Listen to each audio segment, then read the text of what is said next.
a volleyball player inductee into the Spanish Honor Society. Naomi is affectionately known as Toots to her family and her whole world to her daddy, Joe Bowie. So happy 17th birthday, my girl. We love you this way. I hope you have the best day ever. So happy birthday, Naomi. Happy But birthday. look, you know that, right? It's 17 is such a fun 17. age. Yeah, it's a fun age because it's like they're not necessarily too too too young anymore, but they're not necessarily adults anymore. That's that fun Yep. age. Happy 17th. Enjoy it. And listen, when you have your daddy as wrapped around your finger as she has him, the world is her oyster. so, so we wanted to Girl make dad, certain girl that, dad. yes, indeed, that we send a whole lot of birthday love to Naomi Marie Bowie. Happy 17th birthday, baby girl. All right, Marie. Happy, happy, happy. Yeah, uh, you had an interesting evening on yesterday. I know the National Association of Broadcast Journalists. Some of them are in town. Will? Yeah, there are by now some of everybody knows that I've been a part of the National Association of Black Journalists since I was a baby student at Hampton in Virginia, 1977. So I've been around the organization for a bit, and is I'm a former national president. There were three national presidents, yeah, former presidents in the same place at the same time at the New Orleans Marriott. That's Dorothy Tucker from Chicago, Greg Lee, now a returned homeboy of New Orleans and Xavier University, and myself. That was wonderful, and a bunch of other folks from across the country. They were here. They are here for the Investigative Reporters and Editors Conference. So that is a group of highly skilled journalists who do some of the best work in journalism across the nation. Big, Well, small markets. This is not for the faint of heart. This is not for the just give me the headlines.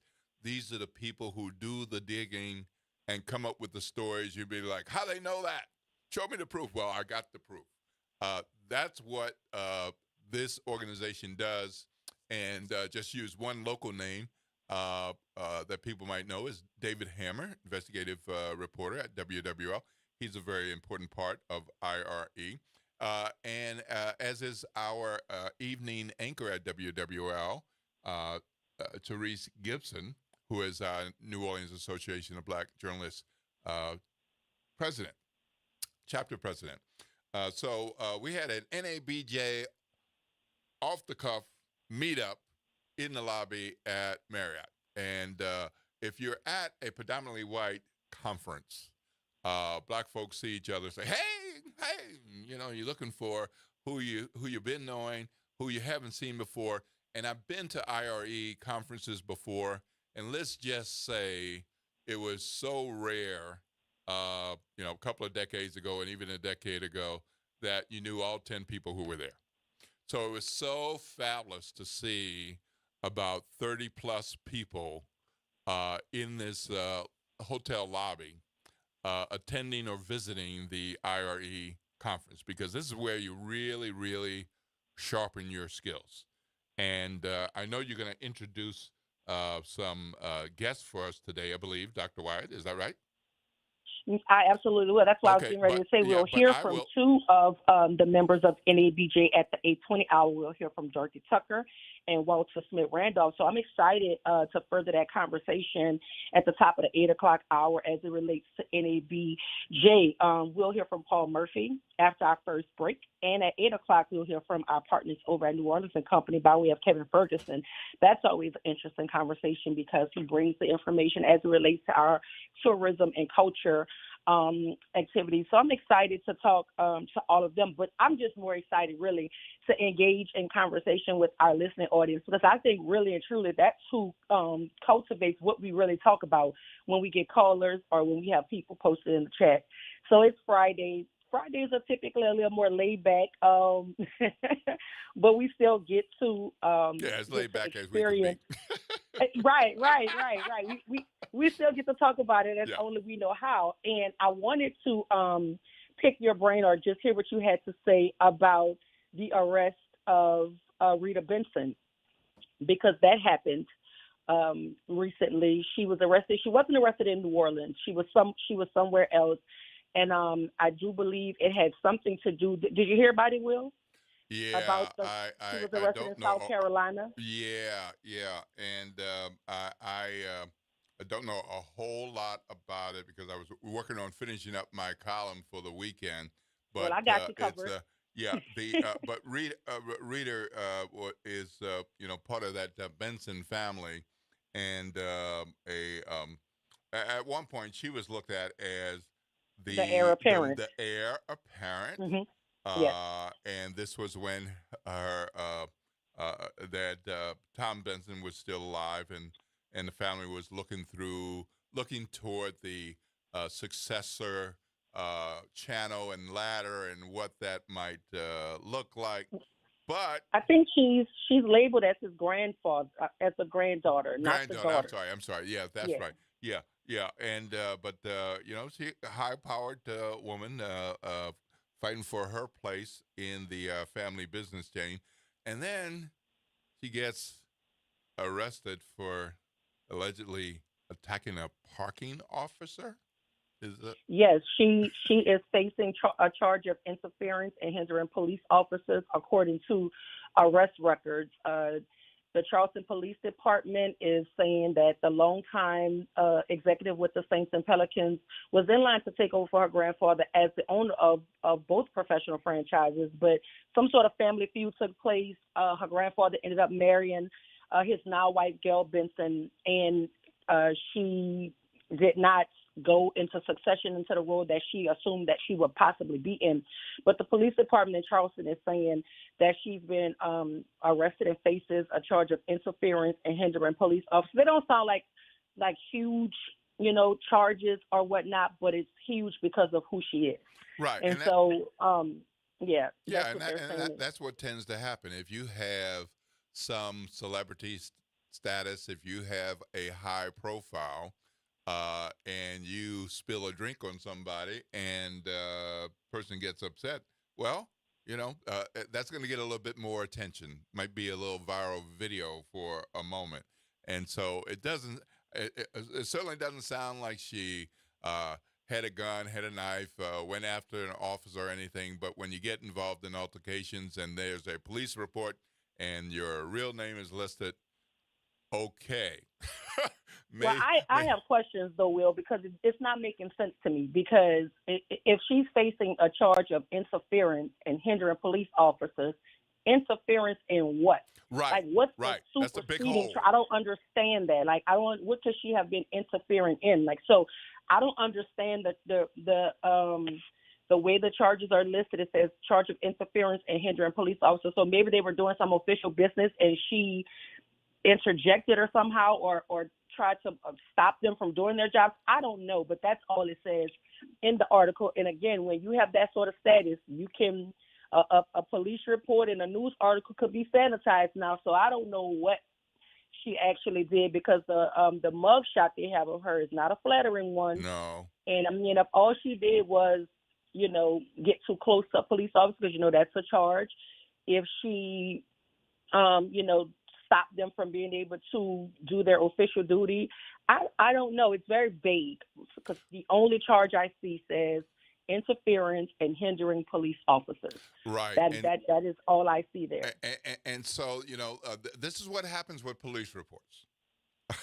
Because the police officer or officers fill out the report based on what they see, what they saw, based on their training, based on their perspective. It is not Ms. Reader's report of whatever went down. But Right. based on the report, it's a parking enforcement officer, which may not be a police officer. And having been a driver since 15, I've had some, let's say, incidents with parking officers. So basically, And the lady didn't so want them to this get her could ticket. be, That's what it was. I don't know. I'm just saying, if it's a parking enforcement officer, hey, look, I'm going in here. I'm going to have lunch with my people. I put in the money for the 2 hours. It's 1:55. I'm running out. Oh, I forgot something. I got it back. Hey, I'm only over by 2 minutes. No, I'm doing my job. I'm giving you the ticket. No, you're not. Please don't do that. Put that on my car. That might be interference. Yeah. That's what I'm saying. It seems very minute. That's why I was saying it that way. Like, I feel like maybe they were getting ready to give her a ticket, or maybe she came out as they were giving the ticket and she didn't want the ticket, whatever the case may be. It just didn't sound like a big deal. But when, you're the granddaughter of Tom Benson, I guess it makes media. So, I mean, that's what it sounds like to me. Again, I don't know, because all it says is interference. And so I would rather just err on the side of saying it doesn't sound like a big deal to me. So hopefully, I'm certain that she'll work it out, but she was nonetheless arrested in South Carolina. Right. And in South Carolina, they might not know the name Benson. And her last name is LeBlanc. So that might, but then by the time they put it in the system and then the bells go off, it's like, oh, is that who that is? Oh, you think that's how that went?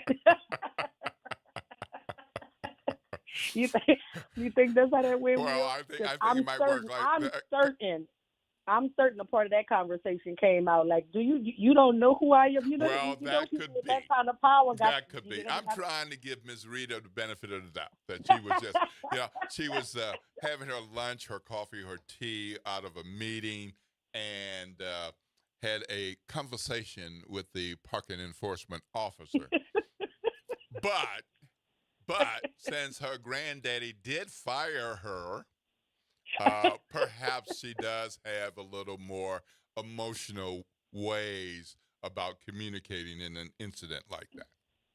You would be upset too if you felt you worked all your life and you just knew you were going to be the successor, and then he gets married and all of a sudden your future is blown to smithereens, and now it's like, that's weird. That had to be tough for her. So, but nonetheless, I hope she works it out. We get ready to go to break around here, but when we come back, we'll hear already. We'll hear from Murphy Paul on the other side of the break. He's with Community Compass. And so we'll talk to him about that. And at the 8 o'clock hour, we'll hear from our partners at New Orleans & Company by way of Kevin Ferguson. Y'all stay with us right here, WBOK 1230 AM, what New Orleans is talking about. All day long.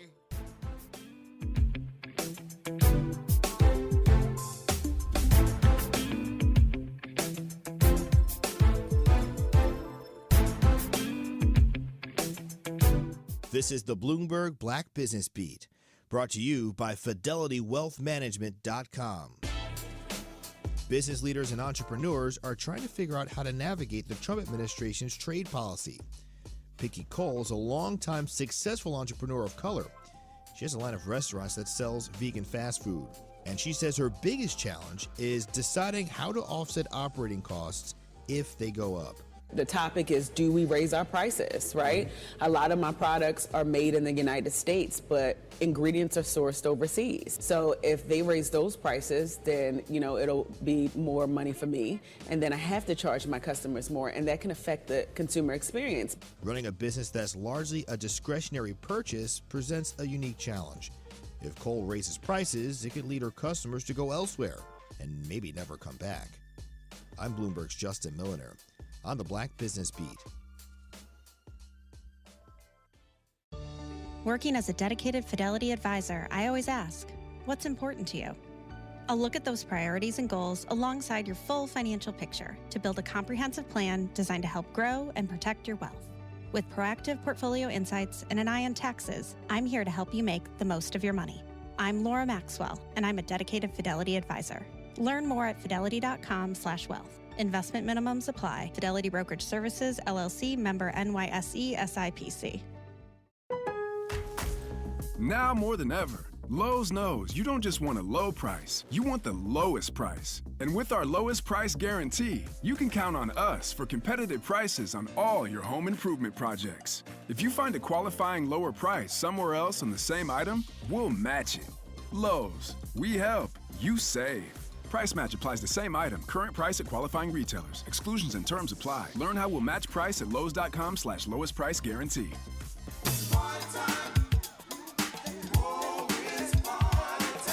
That's right. It's party time each and every Sunday night at 7 p.m. on WBOK. It's the Throwback Throwdown with DJ Wick as he brings you the best in old school from the 70s, 80s, 90s, and the early 2Ks. Plus, the party goes to another level at 9 p.m. with the Throwback Throwdown Party Mix to round out the night. It's the Throwback Throwdown Sunday nights at 7 p.m. on WBOK and on the World Wide Web at WBOK1230.com. Connect with NOLA Public Schools. Follow us on Instagram, Facebook, and X for the latest updates. Sign up for District Digest, our official newsletter where we share district achievements, celebrate student successes, and keep you informed about our vision of providing a high-quality education. And don't miss our school board meetings. Watch in person or live stream on YouTube. Stay informed, stay engaged. Visit nolapublicschools.com today. Again, that's nolapublicschools.com. Hey, New Orleans, look for important changes to your natural gas service. This summer, Delta Utilities takes over for Entergy Gas with a Louisiana-born, Louisiana-based approach to safe, clean, reliable natural gas. No interruptions or rate changes due to the transition, just dependable service and modernized technology to keep you running smoothly. Get to know us at deltautilities.com and stay tuned for more later this summer. Delta Utilities, focused on natural gas, committed to New Orleans. Making a difference in the community. WBOK 1230 AM. Good morning, wake up. The Good Morning Show. Good morning. On WBOK.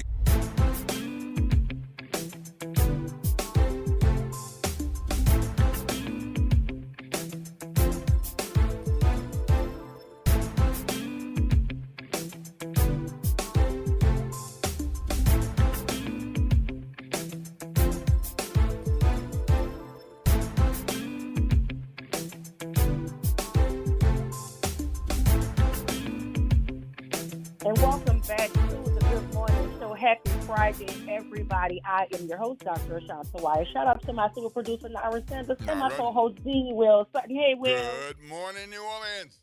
Listen, right now we're getting ready to jump into a conversation with Chief Murphy Paul. He's going to be here talking to us about Community Compass.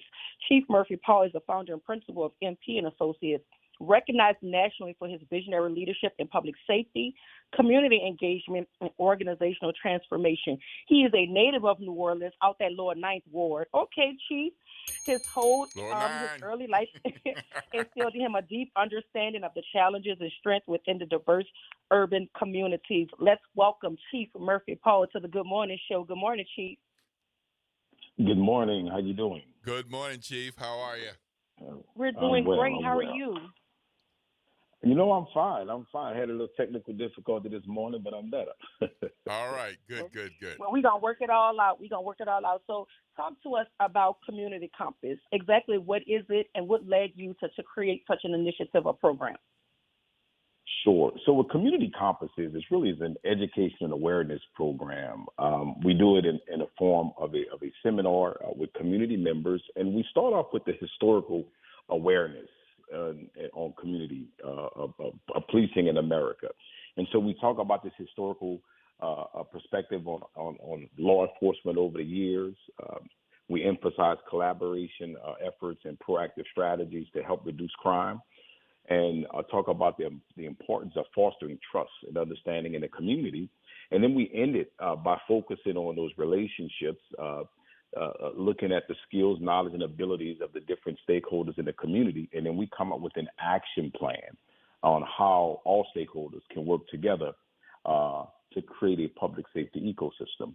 And so that's kind of a summary on what Community Compass is about. And what made Community Compass important, when I was chief in Baton Rouge, I used to have these small, intimate settings with different demographics of the community, different stakeholders. For example, I met with coaches one time. I met with teachers. I met with business communities and homeowners associations and crime prevention districts. And what I learned in those small, intimate settings, there's a lot of misinformation out there about policing, about crime in our communities. So we would have these conversations about perception versus reality, because we learn social media and media does play a role in public perception on crime. So we go to fact check and we have these conversations, and then we work together to come up with solutions. And that's, in a summary, what Community Compass is about. So, Chief, I have a question. This is Will Sutton. Sure.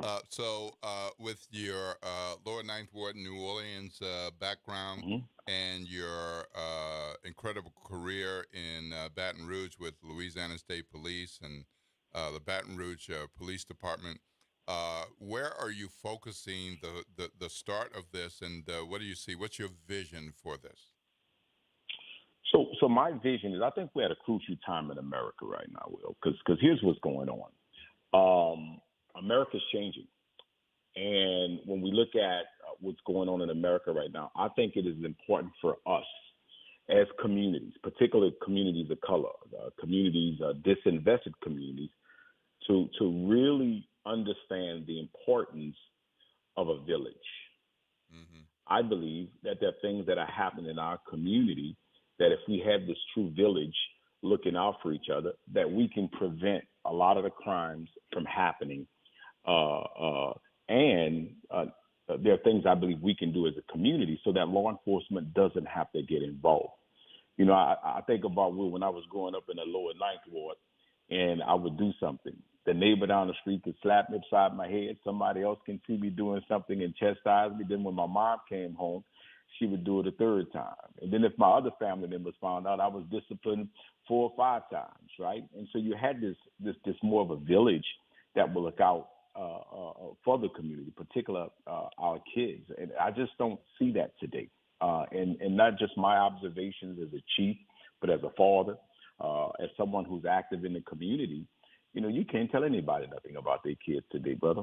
I hear from the teachers when it comes to a lack of discipline. I hear from our law enforcement officers and how, you know, in many cases they feel, they don't feel the respect from our youth in cases. But I think that a lot of it starts at home. I think a lot of it starts in the community. And I just believe that we as a community can do better and be more responsible. Okay. So, Chief, how does this effort with Community Compass differ from traditional community policing or crime prevention programs? Yeah, so this one is really on the community. It's more community focused, okay? And I think that the community receives so much information. You know, social media has made the world so small, and a lot of that information really guides on how we view things. So what we do in Community Compass, we just have this conversation. I give data. I provide data. I provide my 33 years of policing in Louisiana.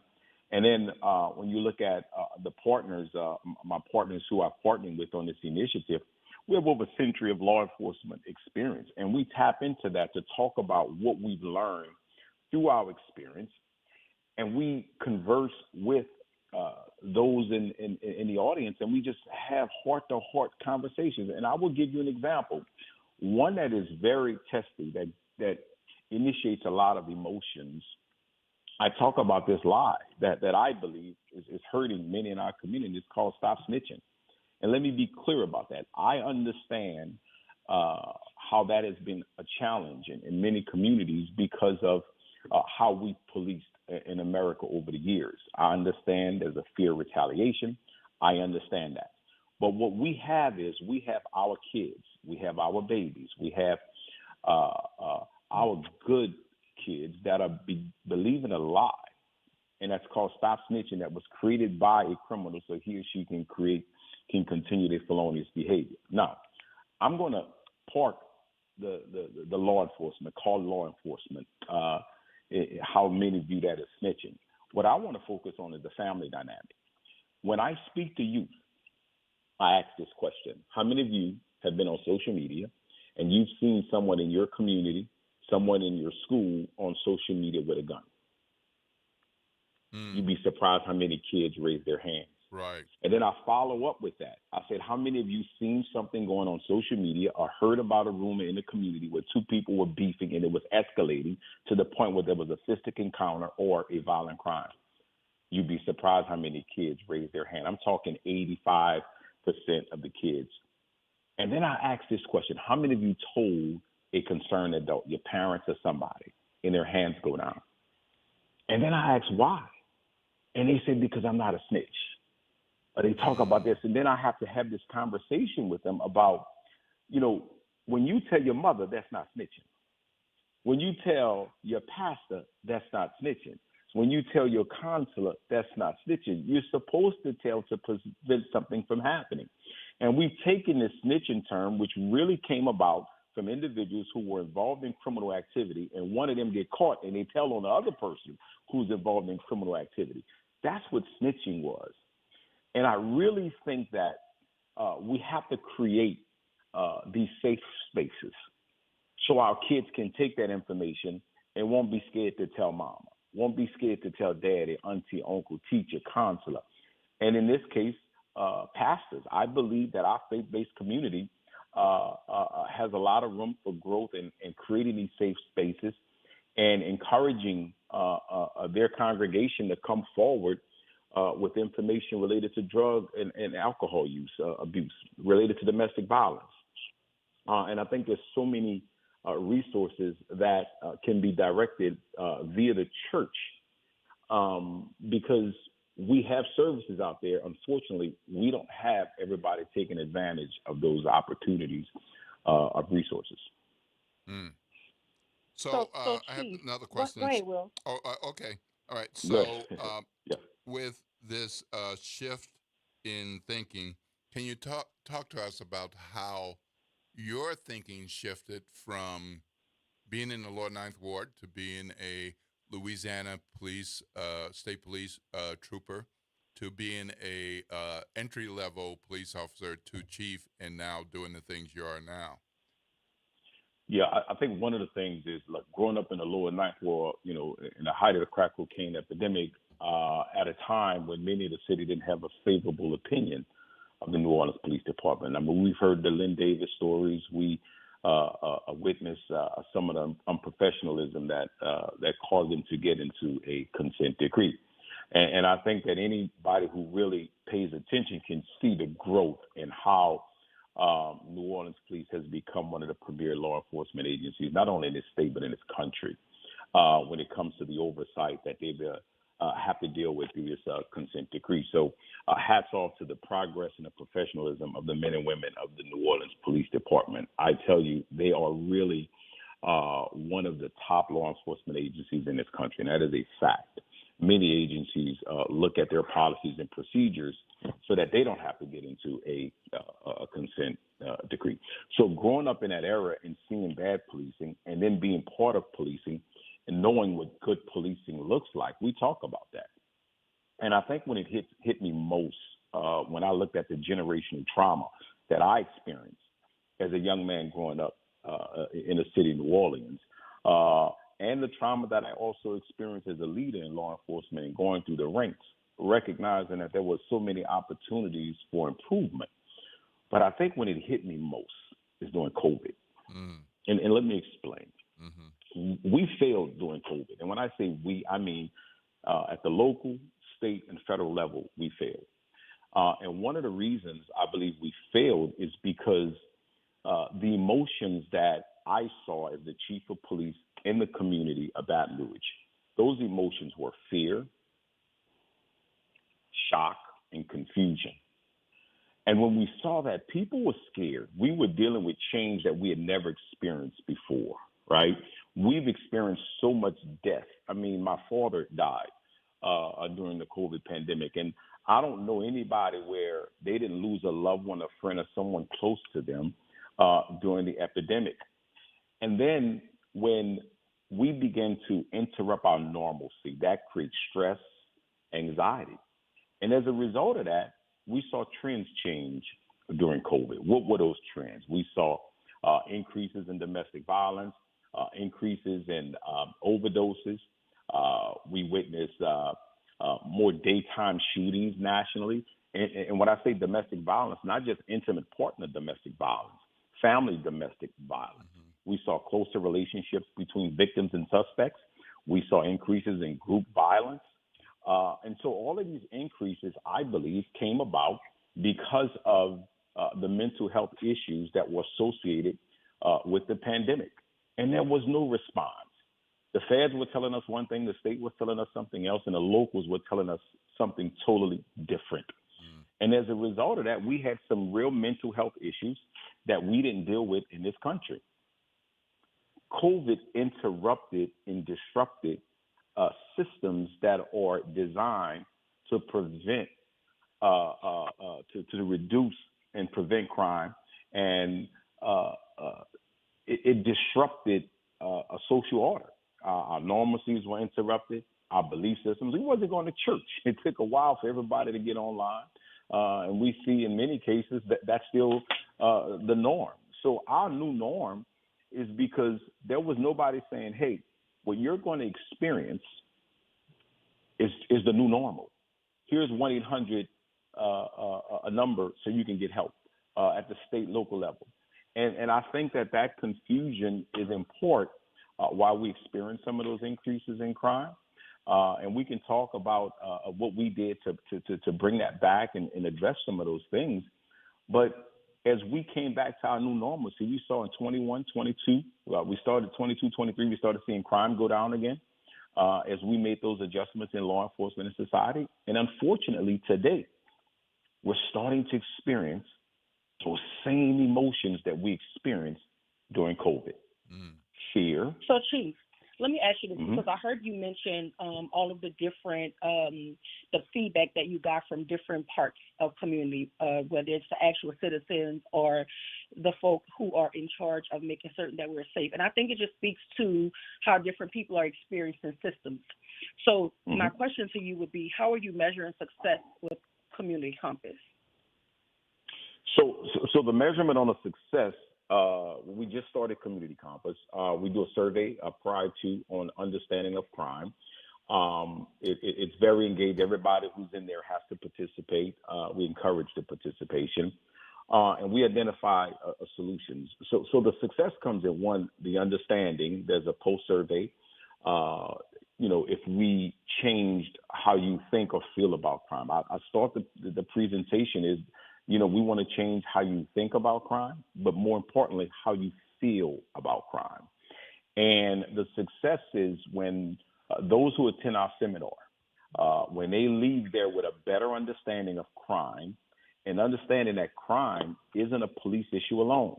We can't always just blame the mayor, blame the chief of police, leaders. Crime is a community issue. Sure, there needs to be accountability from all of our leaders, but the reality is crime is a community issue. It's a social economic issue, and we as a community have to do our part.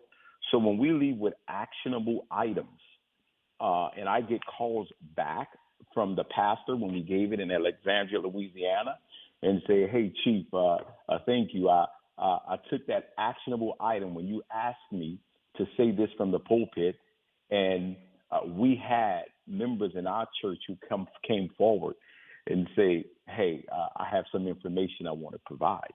And that pastor was able to either provide resources or direct them to the appropriate experts to get the help for their family.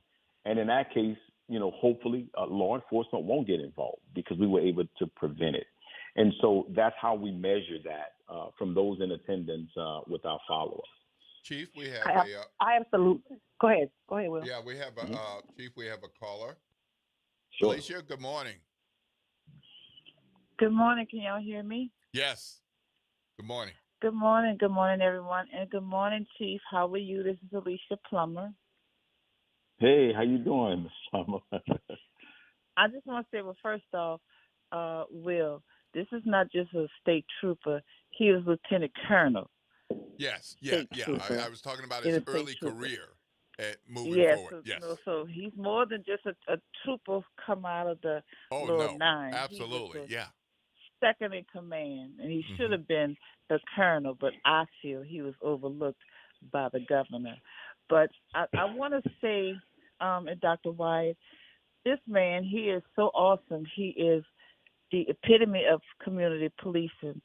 And we were in a social setting at one time, and we're sitting and we're talking, and you can kind of see he's zoned out. And so we were talking in conversation. He got up. He excused himself and got up, and then he came back. So we asked him, why did you, what's going on? Why would you? He said, yeah, I saw what was going on. And we were like, what are you talking about? Well, y'all didn't see? There, two guys came in. He turned around. Another guy was standing outside the building. He said they were casing the joint. And so he got up to be ready, prepared in case they tried to do something. And I was like, oh, my God, how can he see that? I mean, his radar is always on. He's so personal. He's such a professional. And like I said, he should have been a candidate for police chief in New Orleans, but Baton Rouge got him. But, Chief, I want to wish you well in everything that you do, and hope to see you soon, and keep doing what you're doing because you are an asset to the community. Love you. We appreciate you, Ms. Alicia. Thank you for your call. And, Chief, that has to feel good when members from the community, from your home community, call in and love on you that way. And so before we have to let you go, I want to ask you, how can our listeners support you, learn more about Community Compass, and become more involved with your initiative? Sure. You can go to mpnu.com, mpnu, the letter U.com. All of the services are there.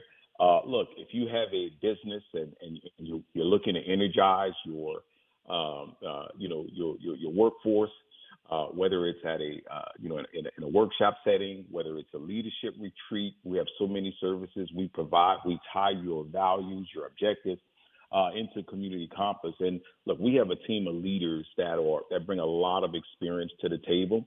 And one of the things in all of our programs that we highlight is the appropriate response for the emotions that you're dealing with in your workforce, that you're dealing with in your community. And right now, those emotions are fear, shock, and confusion. So in our training, what we do is we provide resources, whether that's mental health, substance abuse, community violence intervention, reassurance, and resolve. Reassurance, resolve, and resources are the appropriate responses for fear, shock, and confusion. And so we gauge on how everyone is feeling, and we tailor our solutions to the appropriate responses. And it's a great program. I think that anybody who participates in it will have some very positive takeaways. And we focus on those strategies of self-awareness, social awareness. We talk about self-management. And the final one is relationship management. And we hope that everybody who leaves in our course come out feeling excited and want to do more in their community to be part of the solution. Well, Chief, thank you so much for availing yourself to us this morning. We appreciate you. And if you're just joining us, you missed a conversation with Chief Murphy Paul. He's a native New Orleanian out the Ninth Ward, but he's also the founder and principal of MP and Associates. And he's recognized nationally for his visionary leadership in public safety, community engagement, and organizational transformation. Thank you so much, Chief. Thank you for your service to community, and thank you for continuing to want to keep our community safe through Community Compass. We appreciate your time this morning. Thank you so much. No, thank you for having me, and God bless you. Have a great day. Absolutely. Listen, we have to go to break to hear a word from our sponsor. The other side of the break, at the top of the hour, we'll hear from Kevin Ferguson from New Orleans and Company. We'll be right back after a word from our sponsors. This is WBOK 1230 AM, what New Orleans is talking about all day long.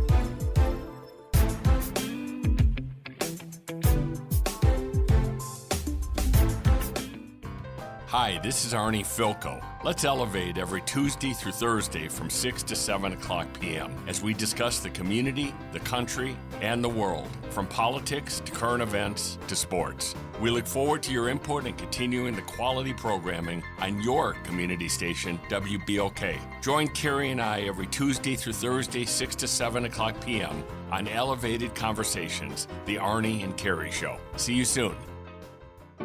Hey, New Orleans, look for important changes to your natural gas service. This summer, Delta Utilities takes over for Entergy Gas with a Louisiana-born, Louisiana-based approach to safe, clean, reliable natural gas. No interruptions or rate changes due to the transition, just dependable service and modernized technology to keep you running smoothly.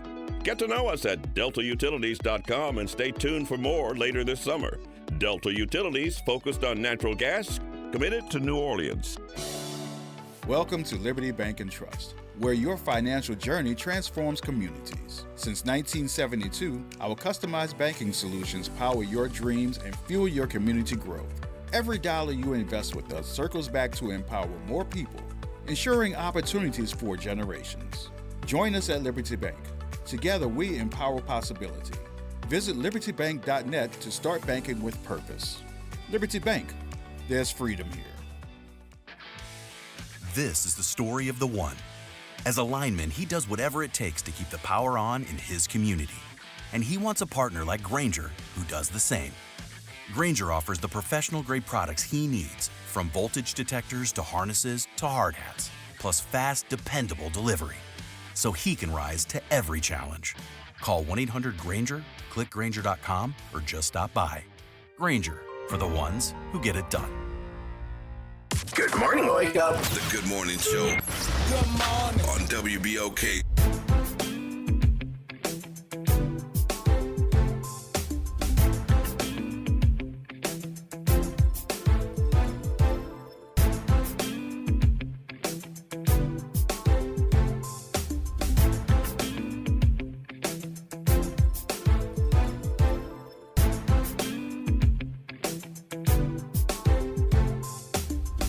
Happy Friday. Welcome back to the Good Morning Show. I'm your host, Dr. Ashanta White. Shout out to my super producer, Nara Sanders, and my co-host, B. Will Sutton. Hey, Will. Good morning, New Orleans. Just joining us, you missed the conversation with Chief Murphy Paul. He was here with us talking about Community Compass, and it's an initiative to further amplify community policing initiatives, and we appreciate his service to community. So thank you, sir, for joining us. But I want to once again say happy 17th birthday to Naomi Marie Bowie, affectionately known as Noonie. Y'all have to know how important Dr. Bowie is to me, so that if any time that I can do a favor for the Bowie family, you can count me in. So happy 17th birthday to our rising senior at Cabrini High School, Naomi Marie Bowie. She is her daddy's whole world. She is a new inductee into the Spanish Honor Society, and she is on the volleyball team over there at Cabrini. So happy 17th once again to you, baby girl. I hope you enjoy your day.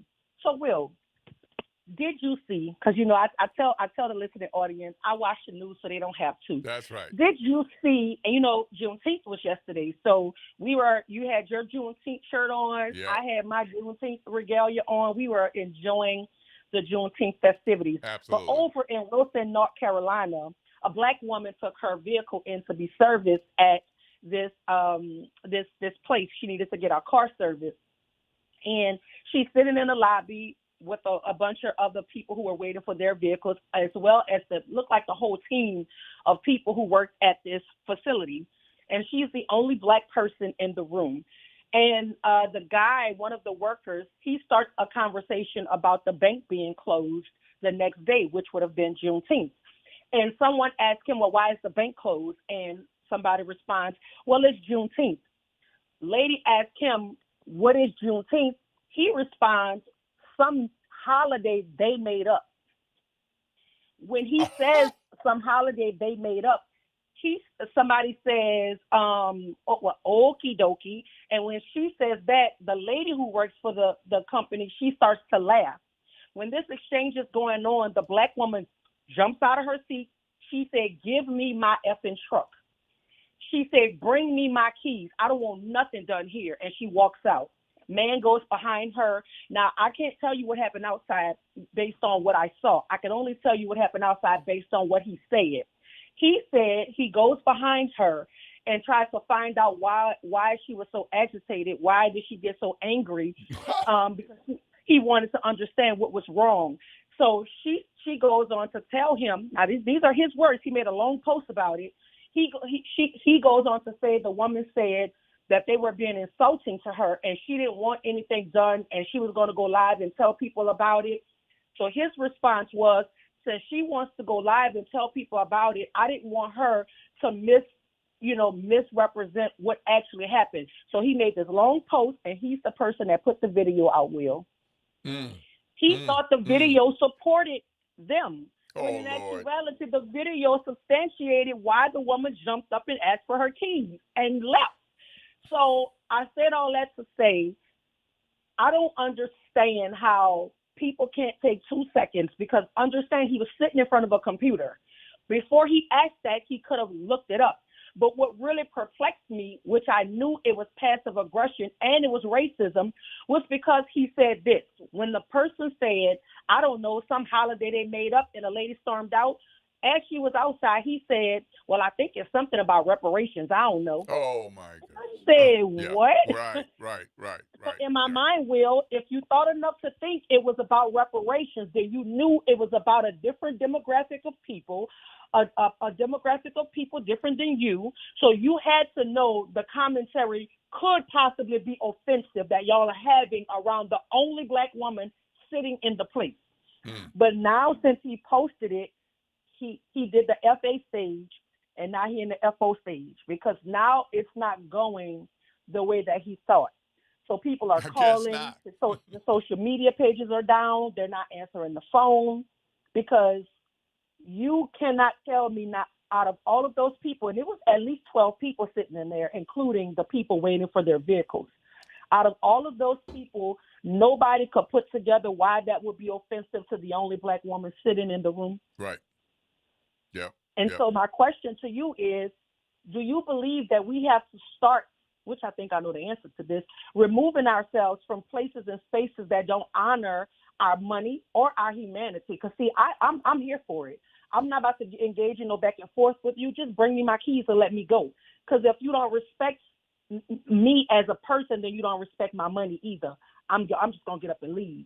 So I was all for it. I wish I had the Juneteenth personally on my page. I got you. I got you. Yeah, I think we got to be deliberate about our choices. Yeah. Deliberate about where we go, when we go, how long we go, for what reasons we go. And I don't know anybody who can honestly say they buy black 100% of the times. But if we're deliberately buying black, we also want proper respect and service.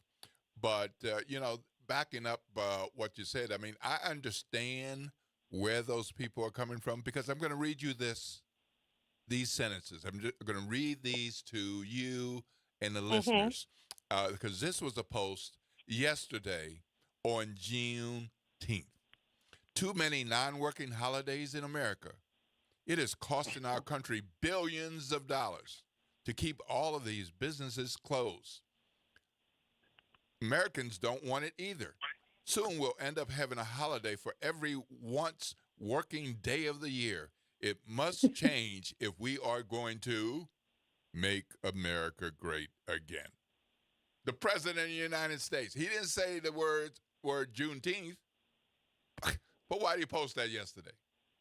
Yeah, and I mean, I wasn't shocked in the least bit that he did it. I watched his the Caroline Levitt. She was fielding questions from the press pool, and she couldn't even articulate a response to why the White House didn't do anything to commemorate Juneteenth. And now we have our answer, because he doesn't see any value in it. And here's the thing: when you can remove the bust of Martin Luther King Jr., then that tells us everything we need to know about his feelings and thoughts as it relates to Juneteenth. So I wasn't surprised in the least bit about I'm never going to ever be surprised from this moment forward about anything that he does. I think he's incompetent. And this is what incompetence does. When he doesn't understand something, that's the response to it. It's ignorance, it's incompetence, it's racism. I think he's flat out dumb. That's really what I think. I think he's dumb. I think if we gave him a real IQ test, we would understand why he says and does the things that he says, because he's dumb. He can't think. If it's not about grifting and stealing and creating businesses that go belly up every single time, there's nothing that he can offer us. So I don't really even pay much attention to him or any members of his staff. All of them have to be a part of the same incompetent pool to even believe in anything that he's saying. And so, you have Pete Hegseth, look like he go to everything drunk. I don't know what to say about this administration. I see why the leaders at the G7 laughed at him, because that's all we need to start doing, just laughing at him, because he's a joke. Full-blown joke, and that's just literally how I feel about it. You can remove the bust of Martin Luther King, then I don't expect you to celebrate Juneteenth. That's just the long and short of it. He's incompetent. In my opinion, he shouldn't be running a Dairy Queen, let alone the United States of America. But that's just my opinion. Especially when you don't even know what the Declaration of Independence is, and you got an education secretary that doesn't understand or even know anything about Ruby Bridges or what AI is. She thinks it's steak sauce. You can't even make this stuff up. We're a running joke right now. And so, no, I wasn't shocked when he posted that, Will. I actually expected it. Mm-hmm. Yep. Well, and the problem is when he's in a position like that, as powerful as that position is, it supports and encourages people like at that business in Wilson, North Carolina. And it supports and encourages people like the man that had the hit list going around executing people at their homes. That's right. Let's also marry that with that, because he is a product of this government and this administration's hatred for anybody that isn't white, wealthy, and male. That's literally what it is. And so we're going to continue to talk about it. You know that, right, Will? And we're going to have to do so once we hear from our partners at New Orleans and Company by way of Kevin Ferguson. We're going to take a break, and when we come back, we'll jump into conversation with Kevin Ferguson and hear all of the wonderful things New Orleans and Company has going on. Y'all stay with us right here, WBOK 1230 AM, what New Orleans is talking about. All day long.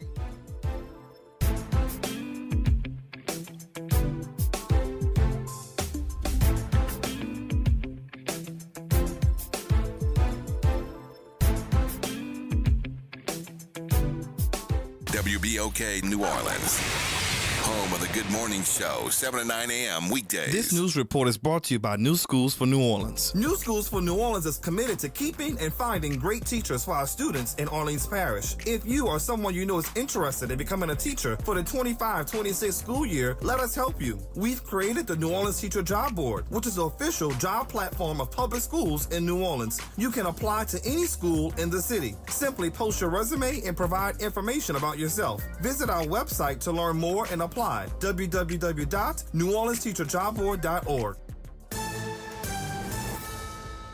I'm Mimi Brown with BIN News Now. The Trump administration is sending an additional 2,000 National Guard troops to LA to control anti-ICE protests. The troops were activated under a law used during invasions. Reparations may be coming to Black people who live in California. 2 bills are advancing aiming to provide reparations for Black people who are descendants of slaves. One bill would establish a process for verifying genealogical eligibility, allowing access to reparations for those who can prove their lineage. The other proposes the creation of the Bureau of Descendants for American Slavery, a state agency dedicated to providing historical truth about slavery. The New York City Council wants answers about what's being done to reduce segregation in public schools. It passed a law 6 years ago requiring diversity improvements in each school district. Get BIN News Now 24/7 on the iHeartRadio app. Good morning, Wake Up. The Good Morning Show. Good morning. On WBOK.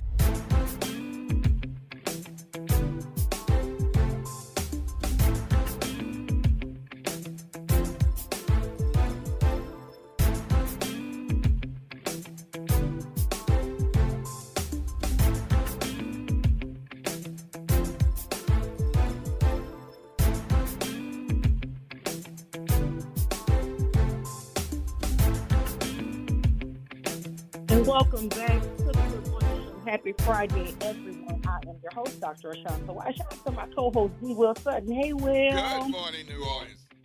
Listen, if you're just joining us, you missed some good ones. But right now, we're getting ready to jump into conversation with our partners over at New Orleans & Company by way of Kevin Ferguson. I feel like he might be our third co-host because he's always in the building. Hey, Kevin, welcome back to the show. I'd love to sit third chair. I'd be happy to be third chair with y'all anytime I can. All right, you heard that right. Show, Kevin, how you doing? I'm doing great, Dr. White. It's always great to talk to you. Wish it was in person, but still excited to have the conversation. I know, Kevin, let me tell you something. I try to do my best to make certain that I show up where I'm supposed to be. And I did well because I've been without a car since Tuesday. So I was able to get there Wednesday. I was able to get there Thursday. But my baby had to go back to work today. So I had to, and my mom is at work too, so I had to do it from home. But nevertheless, I'm here. You are here. With you. And I know you want to talk about the June 24th health fair at the Fillmore. So you want to fill us in on what's going on over there? Yes, very excited to talk about this. On June 24th, New Orleans & Company will be hosting a hospitality health fair at the Fillmore with our partners, Verite News, 504 Health Net, LCMC, Auctioner, so many others that are part of that. Inclusive Care. I think we've got over 25 providers that are signed up to be there and present, providing diagnostic services, other services and care, and then really working to connect people to treatment. 504 Health Net's a great organization. It's a network of community health centers, and they had a program, Healthy Hospitality, that we had worked with before.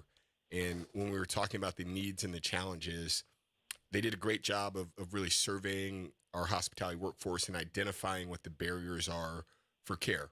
And so cost is certainly one of them. Perception of cost is also another one, right? Folks not realizing how accessible sometimes care can be, but then also transportation and time. You know, and I've talked about it on here before, but this is an industry of people that are really taking care of other folks, from our clients, our guests, our families, and sometimes we look to take care of ourselves last because you're trying to balance all these things. And I'm certainly a victim of it too. You know, I've got great health insurance with my company. But it's probably been another year and a half, almost 2 years since I've seen my primary care physician because I'm doing baseball practice and soccer practice and I'm serving on boards and doing all these other things and work. And so this is a great opportunity for folks to come out and take some time to get the care that they need. And it's open to the whole community. It's not just open to hospitality workers. We have a focus on that. But it's at the Fillmore. We have free parking at the Whale Lot and the Hilton, and then shuttles that'll take folks from there. But obviously, where the Fillmore is, it's also on the RTA line. It's on the streetcar line. Right. So we always look for a really accessible place to host this. It's interesting you bring that up because, as our listeners know, I just turned 70 last week. And so I've been thinking a lot. And I did my annual with the doctor, but I had delayed it. Yep. And I'm familiar. got back to it. And so I wrote about getting older for the weekend. So that'll be online later today and in the paper on Sunday. But one of the things that I mentioned is that what I've asked my doctors is, what can I do?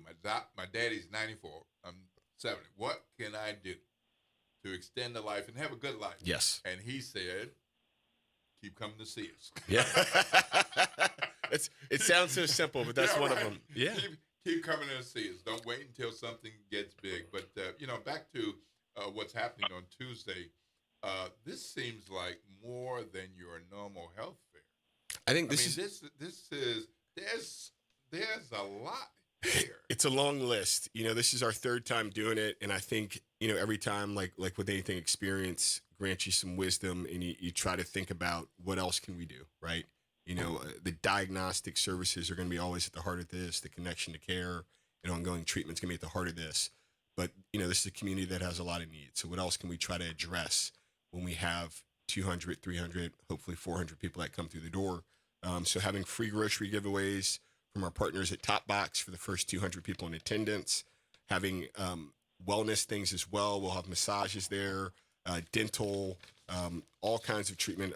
Obviously, your basic diagnostic, blood pressure check, cholesterol, diabetes, vision, the dental services, HIV, STI screenings, which I always highlight for people. That's important. People overlook that too often. Yeah, I think so many of us just make assumptions about folks every day in our own health. And when it comes to that, I always encourage people. I've made it a point. I might have missed this year, but there's a national HIV testing day. Even though I've been married for over 10 years and monogamous, I still go get that test because I just want everybody to be aware and do those things. Even if you don't think you have something to worry about, it's a quick test. Why not get it done? Why not have that assurance? And people can get that done. Yes. On Tuesday. On Tuesday, I'll be there. With the results on Tuesday. I think the results take a little bit longer on that one. Yeah. So there's some of this stuff is not instant. Obviously your glucose, things like that, they can let you know right away. Cholesterol. But the another one, the prostate specific antigen test, the PSA test. This is for the gentlemen that are starting to get a little older like myself that want to make sure your prostate health is good. And look, this is a blood test. Yes. But this is one again where those results aren't available right away. I've done this the last couple of times we've had the health fair. They'll get mailed to you, communicated to you, or uploaded to your account a couple weeks after the fact. Mental health services available there, Medicaid enrollment application, women's health checks, hurricane prep information too. So we're really trying to make this holistic. We're coming out upon that time of the year where that's a real challenge for us here in New Orleans and Southeast Louisiana. So important to have a multitude of services there. I think we'll have voter registration as well. Can really provide a lot. So I'm hoping folks. Vitally important. Check your registration. Get ready. Yep. Yeah, that's great. And I love this one. Massage. Yes. Massage. Look, I was upset. We do a employee appreciation week, and my schedule was pretty busy when we did it last week, so I missed out on massage day because I had some appointments outside of the office. So I'm very much looking forward to getting my massage on Tuesday. And the cost so, of Kevin, this is there a pre-registration required, or is it fully walk-in friendly? It is walk-in friendly. You don't need to register. Again, this is Tuesday, June 24th, 11 to 4 at the Fillmore on Canal Street, Fillmore, New Orleans. So that's connected to the Caesars Hotel. So we just really want folks to come out. You'll register on site. It will take probably less than 2 minutes to get signed up. We'll have a team up the front that'll sign you on to some iPads, and then you'll get a passport to go see different vendors and different providers. As you complete things on that passport, you'll also be eligible for some raffle prizes too. Well, I'm going to try to make some time to get out there. Please do. We keep it wide. Again, 11 to 4. Our hope is that we've circulated this to so many of our members and partners in the industry. Folks can come before shift. They can come on their day off. Maybe they can come during their lunch break. They can come after their shift. That's why we've got that 5-hour window from 11 a.m. to 4 p.m. But we want to encourage the whole community. This isn't just for hospitality workers. We're trying to provide something here. So we hope folks can come out and get some care that they need. I hope people come out as well, and just want to thank New Orleans and Company once again for always trying to put something on that welcomes the community and take care of those people who actually make this city work. So can you briefly talk to us about the NOLA Talks, the AI and tech event that is coming up? Not A1 like the steak sauce, that's what our Secretary of State calls it, but this is AI and tech. Maybe she needs to come to this event so she can learn more about it, right? So can you talk to us about it? Maybe she's listening, and maybe you'll say something to encourage her to come out. Talk to us about that. I'm still laughing about that one. I can't wrap my head around that one. We all make mistakes, but woo.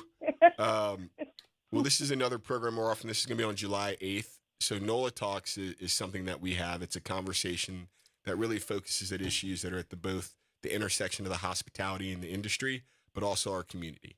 And, I can't literally go anywhere on my phone, be it the internet, a search, social media, without being bombarded by conversations around AI and what AI is doing. I was looking at something earlier, and it's like, you're the new AI search engine that's going to bury ChatGPT. Yeah. So I think folks have a broad awareness of this. I hope folks are starting to utilize it more because it really is an incredible technology.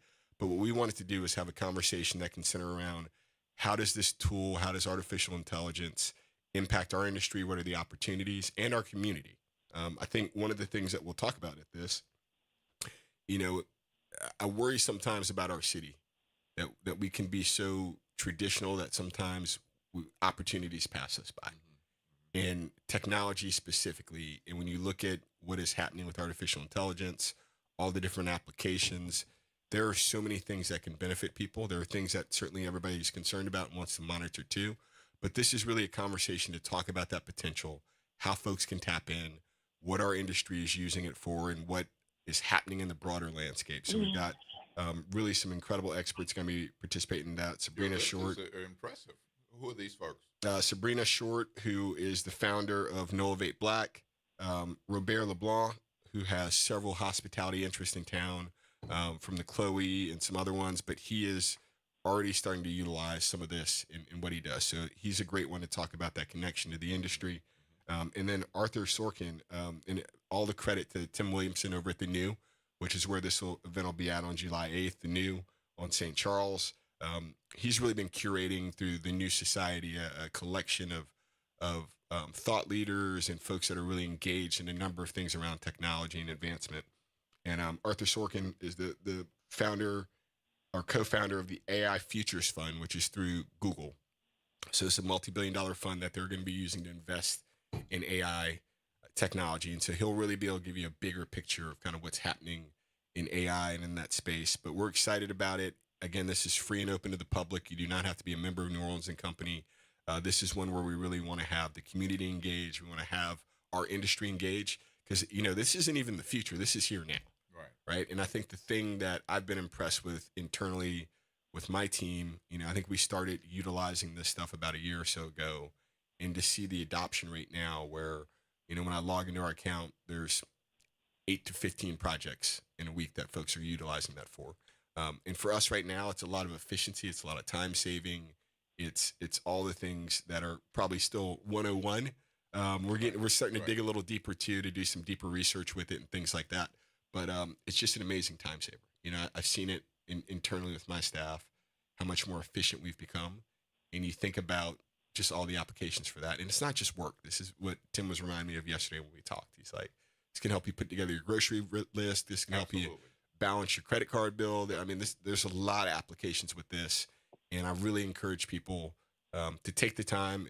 If you're interested, this is a great entryway into it. Come to this event, you can hear some more. But also just to get out there. Don't be afraid. Don't be terrified of this, because it really can help every single person in this city. This isn't just about running a business. These are things that can really benefit us as a whole, from helping your child out with school to helping with all these other things. There's just so many applications for it. We've got to engage. Yeah, it's technology. So Kevin, can you Dr. tell us one specific way that AI is already impacting the hospitality industry? And let me just say, I've gone to some new restaurants lately, and the robots are bringing the food to the table. It's like the Jetsons? Like, yes, and you literally, they bring it to your table, and then you have to press a button to let the kitchen know or whoever know that you received your food. And that's happened at the last 2 restaurants I've been to. I know that's a part of this AI wave. So can you tell us one other specific way that AI is already impacting the hospitality industry? Well, there's several different programs that I know some of our members are using. Some of these help you manage your schedule and shifts. Some of this can be analyzing your point of sale data, right? So, we see all the technology now. People put in your orders. Sometimes it's from the tabletop with those handheld devices. And some of this stuff really helps our businesses analyze that data, understand, hey, this item might be underpriced. This item's not really selling right now, so we need to make adjustments. So there's a number of programs with that. But I even think from menu creation, from ideation around special projects. If you've got an event coming in town, I think about something like Essence, or when we had Taylor Swift, so many folks were tailoring their menus and really being creative. And some of that, are things that AI has supported. Yeah, the technology, now that I've had, the 7 decades, I mean, there are different things that come along, and it's like, TV is going to end radio. Well, it didn't really. And matter of fact, it energized radio, and it became something else. Streaming is going to destroy TV, but it didn't. And it's forced TV to be better. Yep. Simple things like typewriters and moving to scanners and all. And so we really shouldn't be afraid. It's like any other tool or technology. There are going to be people who look to use it for good and for convenience, and people who want to use it for evil. But you don't have to be one of those people. And one of the best ways to protect yourself, is to learn more about it. And Kevin, I don't want to let you go before you touch on Essence Festival of Culture. I know we're talking about a lot of things, but that's a big one, and I don't want you to miss out on an opportunity to give us some pertinent information as it relates to New Orleans and Company and their role with Essence Festival of the Culture. Well, like many of the events that come to town, New Orleans and Company is proud to support that and help them get to the city, activating the city, secure those hotel blocks that are a big part of having folks come in town. And also supporting in other ways with our team on the convention service side, making sure that they're connected to all the resources that they need to have a successful event, which is a big part of what our team does. I think for folks here, this is obviously such a long-standing tradition. They've got a great lineup this year. You got Babyface coming in, Jill Scott, Patti LaBelle, many others, Erykah Badu. I think Nas too, right? Yeah. Okay. Yeah, Nas. I know I can. That's what I'm So the music is always a big draw. Obviously, folks know there's a lot that's going on outside of just the music. This is the Essence Festival of Music and Culture. So in engaging in those other pieces, largely at the convention center with all the great things there. I know the Global Black Economic Forum is going to be here as well. Had some conversations with their team. Still a large focus on Black health and wealth through that program. Really encourage people to engage where they can. And then at the Superdome, there is a discount for Louisiana residents to purchase tickets in person. So these are single-day tickets, $82. You save 20% by purchasing those in person at the Superdome. So I always want to make sure we educate people about that opportunity to save a little bit of money with it. But just a great event. I there's times of the year where you really see the impact of major events. Summertime is such a challenge in our city and our industry. And to have this anchor event that we know every year is going to be there is something that we continually look to build upon, right? And so we're always working with the Essence team. We're always working with the city to make sure that this goes as smoothly as possible. But it's a great way to spend July 4th weekend. And it's not, the Essence Festival itself, the events that pop up around that are amazing. But there's also just incredible stuff going on around the city as people are looking to provide more experience around Essence. So always encourage people to go to the website, neworleans.com, for the full calendar of events. The Essence website has a tremendous amount of information about everything that's happening there, including those other events outside of the music, all the things happening at the convention center. So really encourage folks to check that out, get out that weekend.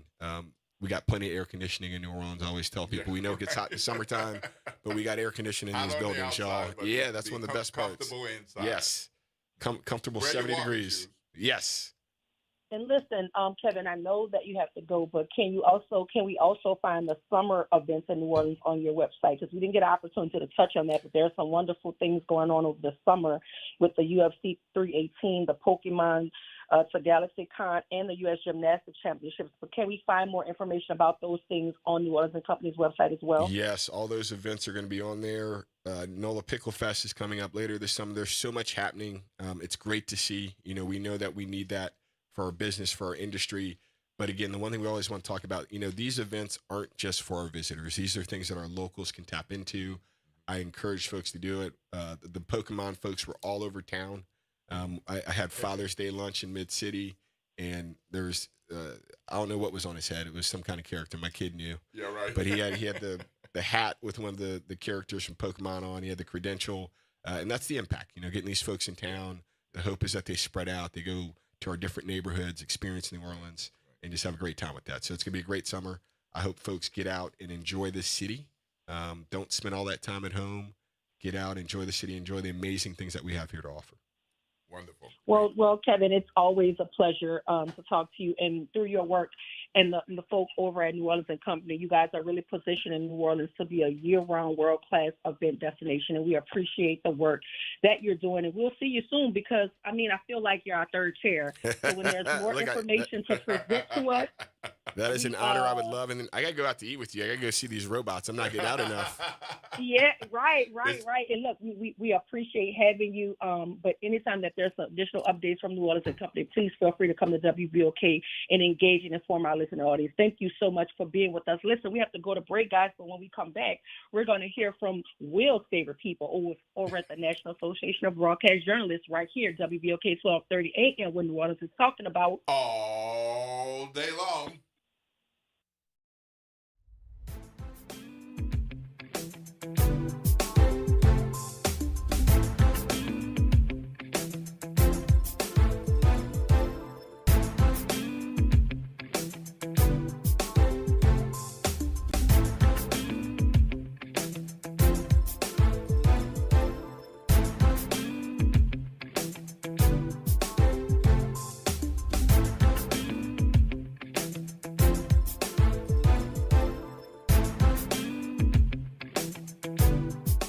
Missed a show? Want to hear that guest everyone's talking about? WBOK is now streaming on all your favorite podcast apps. Just search WBOK Media, hit download, share with a friend, and don't forget to rate your favorite shows 5 stars. Because when our voices are heard, our impact grows.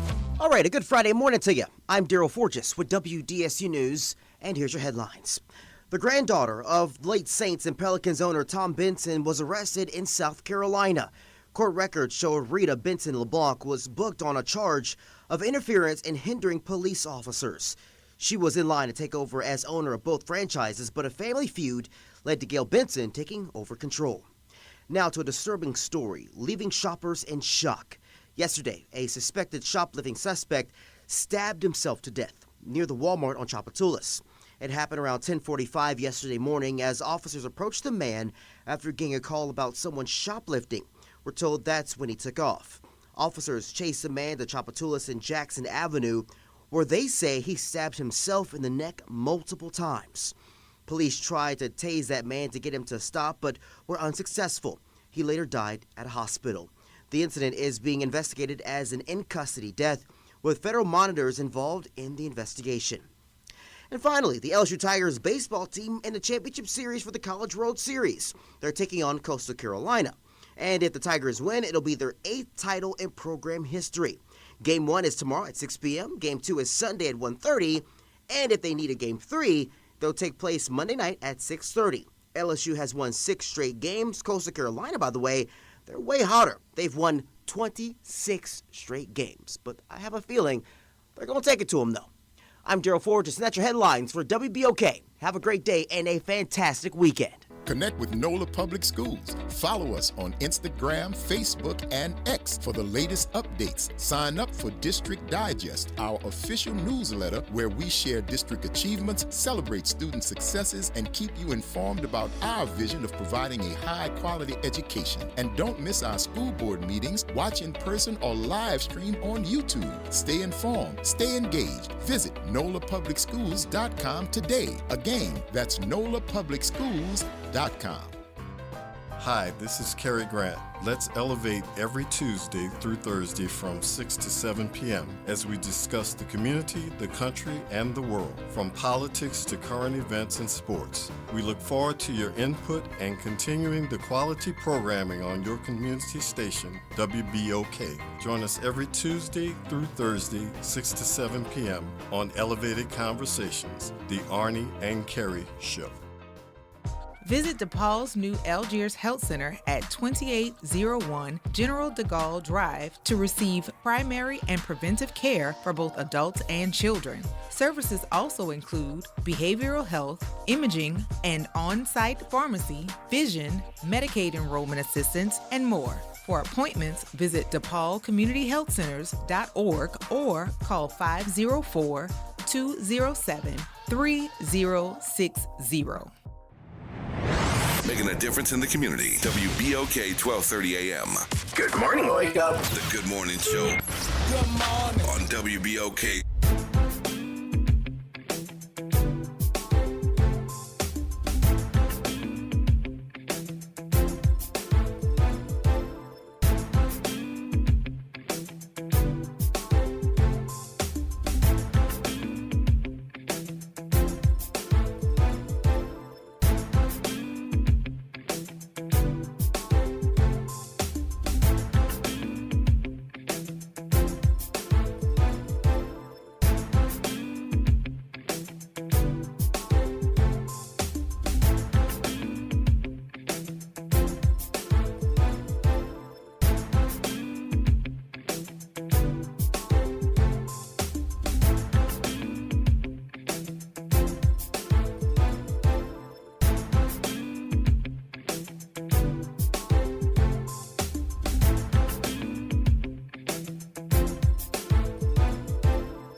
Good Morning Show. I'm your host, Dr. Ashanta White. And shout out to my super producer, Nyron Sanders, and my co-host, Dean Will Sutton. Hey, Will. Good morning, New Orleans. Listen, if you're just joining us, you missed a really good conversation with Kevin Ferguson from New Orleans and Company, talking about all of the wonderful events that are coming up in the city of New Orleans. And if you want to get an opportunity to look over those events, please visit New Orleans and Company's website for all updates and information. But right now, we're getting ready to jump into a conversation that I know Will is so excited to have with Ms. Dorothy Tucker and Mr. Walter Smith Randolph of the National Association of Broadcast Journalists. Welcome to the Good Morning Show. Welcome, welcome, welcome. Welcome, welcome, welcome. Thank you. Let me make that correction, though. Yes. Thank you for having me. But it is the National Association of Black Journalists, Correct. not just broadcasters. We represent print. We represent online. You know, we represent all black journalists. Get me tossed out of office there. Exactly. Get us fried here. I appreciate that. All right. Yeah. Dorothy Tucker is a former National Association of Black Journalists president. As you all know, I am. Dr. Wyatt likes to say, okay, bring on that NABJ perspective, Will. Still got it. And Walter is the NABJ vice president for broadcast. Yes. Both longtime members, known them each for quite a while, known Dorothy for even longer. Exactly. I don't know if you remember that I knew you in Denver, but I really got to know you in Pittsburgh. Okay.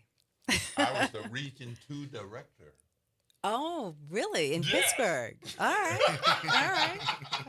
That was in the 80s. Yes, all right. Yeah. That's because I was the local president of the Pittsburgh Association at that time.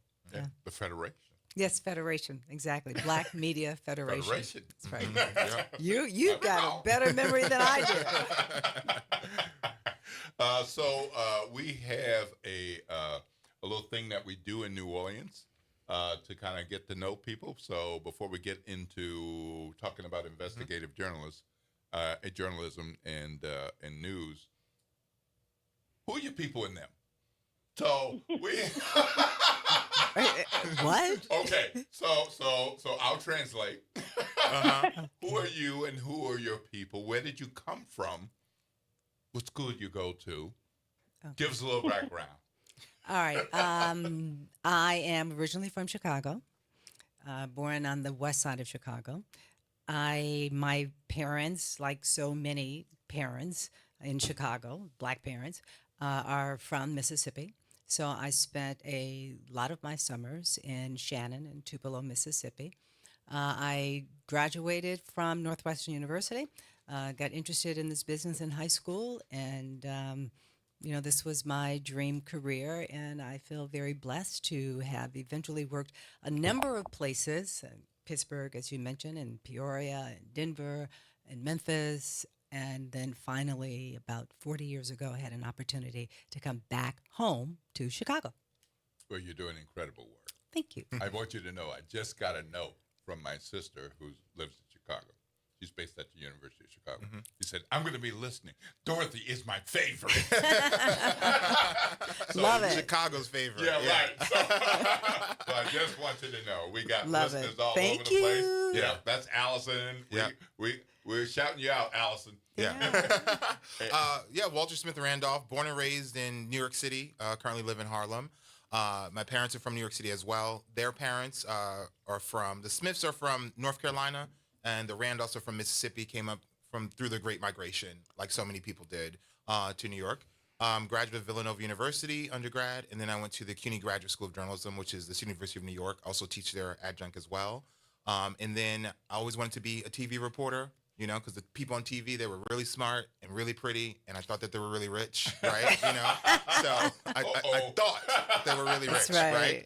And so my first job was in Elmira, New York, and then I went to Flint, Michigan. I was there for 3 years, covered what you all know now as the Flint water crisis. Then I was in Kalamazoo, Grand Rapids, Michigan, Cincinnati, Ohio, and then I made the switch to radio, and I was at NPR PBS station in Connecticut. I ran what we call the Accountability Project. It was a brand new investigative unit. And then I got the call to come home to New York City, and so now I get to cover investigative journalism in my hometown, and there's nothing like it. Executive producer Yes. of the investigative unit at CBS New York. Yes. All right. CBS. Right. That's right. Yeah. All right. So the National Association of Black Journalists is celebrating a big year. Yeah. This 50 years. year. Yeah. 50 years. Yep. Pretty incredible, quite remarkable, and wonderful that our organization has sustained itself through that time.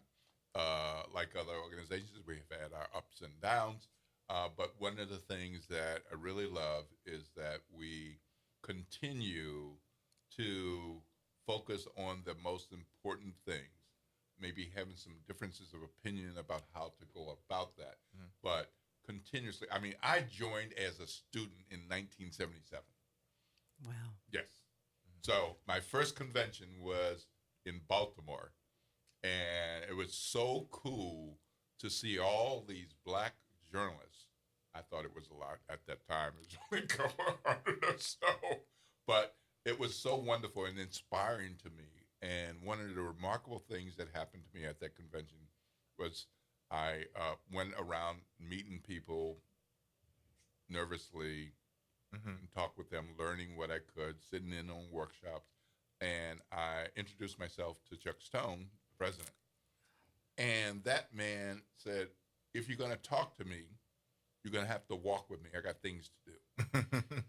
You know, as president, it's kind of hard to move to a convention and kind of get to your next location because everybody wants to talk to the president. Yeah. And I saw that when he would stop and he would stop and then we'd talk and he would stop and he would talk and he said, okay, so what else you got? And it was like, oh, so we're walking to the elevator. And next thing I know, we're like in his room and he's like looking at my work. And I'm like, what is happening here? Right. That was the moment that I said, I have to be deeply involved in this organization. Yeah. If you are the president and you are paying attention to me like this, I have to do more. So can you talk about NABJ a bit? And then you all are in town for the Investigative Reporters and Editors Conference. Kind of, NABJ is my native organization. I am a member of IRE. Kind of talk about the difference. But let's start with NABJ and the 50th anniversary. Well, let me share my real sudden story about NABJ. And you're absolutely right. The thing about this organization is that we embrace young people. You know, we love them, we groom them, we understand the importance of making sure that they understand what we do so that they too want to become journalists.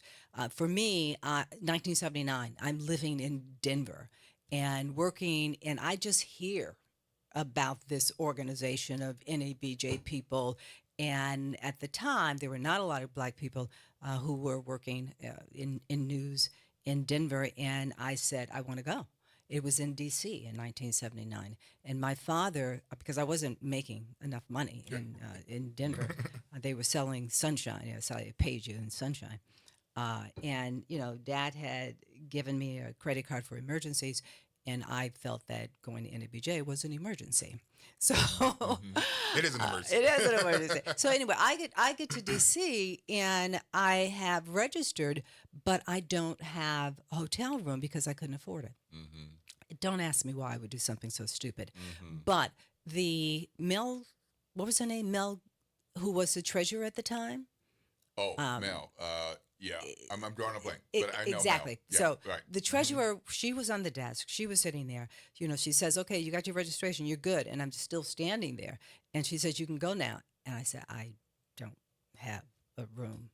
And she looked at me, called me all kinds of stupid, told me to sit down until somebody came along who happened to be in PR. And that kind woman, she said, "Will you let her stay in your room?" And she did. And, you know, that was just, for me, you know, you allowed me to be a part of this organization, to come to this convention where, like you, I got to meet so many people. It was like, I got to repay you forever, forever. And so that was my introduction to NABJ. And I have not missed a convention since. I've been to every one of them ever since. I've missed baby showers and Right, other right, wedding right, things, right. but you don't. I mean, that's just how people feel Right. about NABJ. I've not answered your question, so I'm going to let Walter answer your question. I'll just say I had the same experience and cover your ears. 2009 when I joined, my journalism school said we're going to take you to the Black Journalists Convention, and I was like, "There's a Black Journalists Convention?" And we were in Tampa, and I saw all of the 3,000 beautiful Black people, and I was like, "Wow!" And every job that I've had has been through an NABJ connection. Every job I've had, there's been somebody at NABJ who said, "Oh, I know so and so there," or "I can help you there." And it's missing out on a convention is like I don't even know how to explain it. I think I missed it one time when it was in New Orleans here because I had knee surgery, so I physically could not move. So but you have to go. But yeah, it's our 50th anniversary. Our convention is going to be in Cleveland this year, so we are expecting a big to do. More than 4,000 journalists converging in Cleveland. One of our big things this year is our documentary, 50th anniversary documentary. Just heard it was accepted into the Essence Film Festival. Hey. So Right.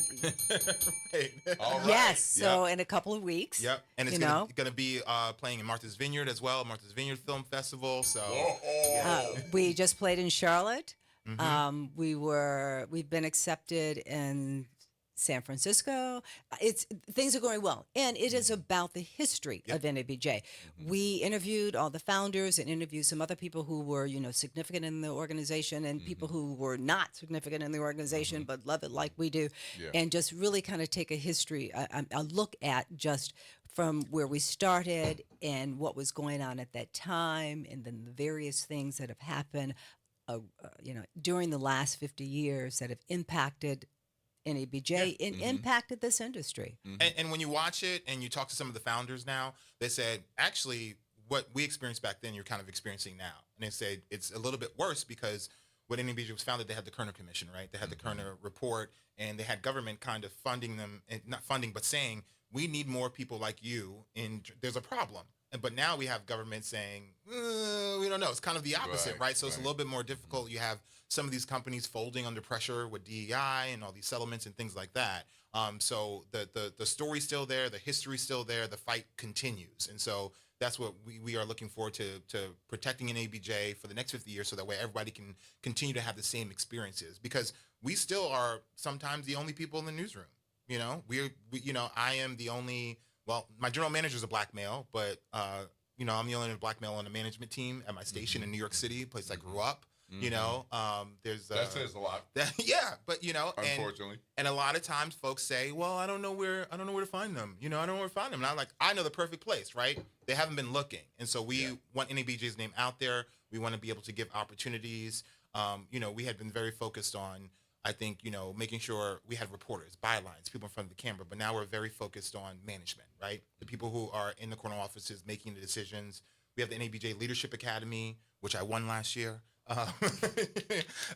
And so we're training managers, training leaders, training general managers. So doing that, we have a middle management track as well for people who are becoming editors, because a lot of our members are reporters, daily reporters. So really focusing on that and ensuring NABJ's legacy continues for the next 50 years and beyond. So you all have extra deep talent as investigative journalists. Mm-hmm. And that's why you're in town for investigative reporters and editors. What's the difference between IRE and NABJ, and what are you getting here that you maybe don't get at NABJ? Why is this one also important to you and to the communities that we cover? Well, for both of us, Walter is an EP of an investigative unit.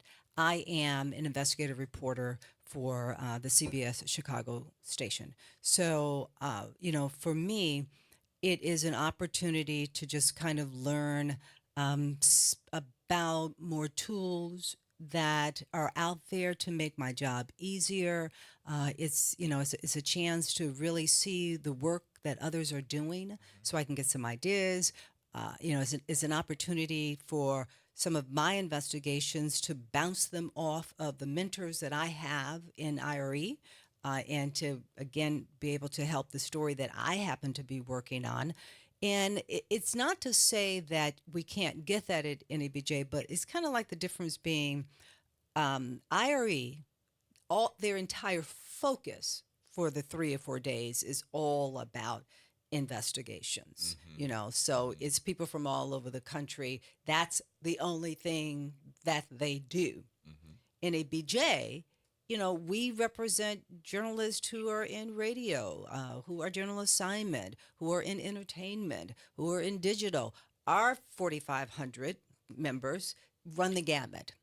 But we also have a, what do we call it? A track. We have a track. Yeah. We have an investigative track that actually I started when I was president because I thought it was important because I was investigator. So and when she said started, she said, Walter, you're doing this. Just so we know. You know how you presidents are, right? Right. Yeah. So, you can now come to NABJ if you don't make it to IRE or if you, can only do one because of the money or the time or whatever, you can come to NABJ and you will have about at least a dozen different workshops that you can attend that talk about how to file Freedom of Information request, how to incorporate data, how to look at data, how to look at your story, how to tell a story from an investigative viewpoint. We offer at least a dozen different panels every year for that. So, you will get won't perhaps get as much, but you will get a whole lot out of coming to NABJ, even if you are an investigative reporter, especially if you are an investigative reporter. And you also, there's a difference, right? It's two different vibes, right? When I leave IRE, I feel, work stimulated. I feel like, okay, I'm getting back to work. I'm going to file these documents. But when I leave NABJ, I feel culturally stimulated as well, right? There's that. It's nice to be around people who are going through what you've been through. There's nothing new under the sun. You can talk to people about the same things, the things that you're going through. So it's like, it's like your mom's side and your dad's side family reunion, right? Which one do right? So, but we are focused on in NABJ too, under Dorothy's leadership, former leadership, and getting more investigative journalists. And even last night, my first IRE was in New Orleans. I think it was probably about a decade ago. And, a member last night said, there's so many of us here because investigative journalism has Big been change. It has been such a white male driven, part of journalism, and you have to bust the door down. And so we have been kicking the door in to bring more of us.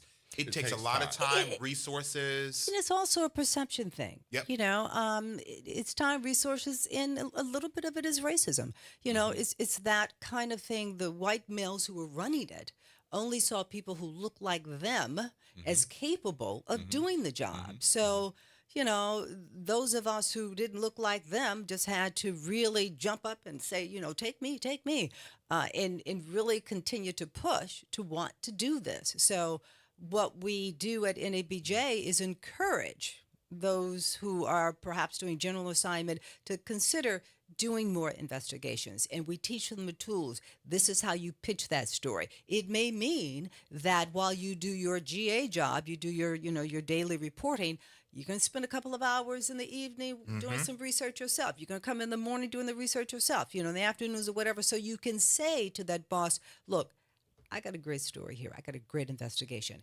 And that perhaps will get you the opportunity to do that story and the next story and the next story. A lot of investigative journalism, too, is trust, right? Yeah. Because you are kind of in the corner working away. And so, people want to know that you're producing something. I can't tell you how many times in the newsroom people say, what's the investigators doing back there, right? Yeah, I get that. So you kind of have to do that work on your own and know the tools so that way you can convince your bosses that you can do the work. But here's why it's necessary. Do we need to take a break? Here's why it's necessary. There are so many stories in our communities that are not being told. Right. And sometimes, Black people in particular, they don't always trust the people that they see on television, or they don't perhaps know the people that are in newspaper. So they don't say anything, but because they see me, because they know Walter, because they know the Black people who are the investigators, they call them up. So, we get an opportunity to tell those much needed stories, and uncover those much needed investigations. All right. Well, we're going to have to go to break. Are you guys going to stay with us through the break, or do we have to? You got a few minutes? Sure. All right. I just signed up So for it. we have to go to break. I know the conversation is really, really good. Yeah. But we have to take Very a break rich, to very get a word rich. from our sponsors.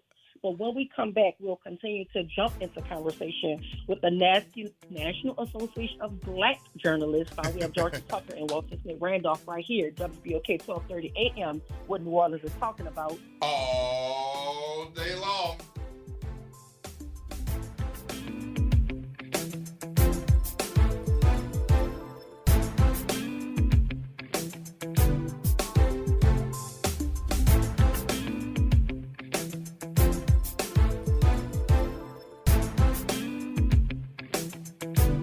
This is your news update for WBOK from WDSU. For all your news and weather, watch WDSU News, New Orleans' leader in live, local, late-breaking news. Today at noon and 4 p.m. A heat advisory is in effect today with highs in the low to mid-90s, but it could feel more like 112 degrees. That kind of heat can be dangerous, so stay hydrated, take breaks if you're outside, and check on pets and loved ones.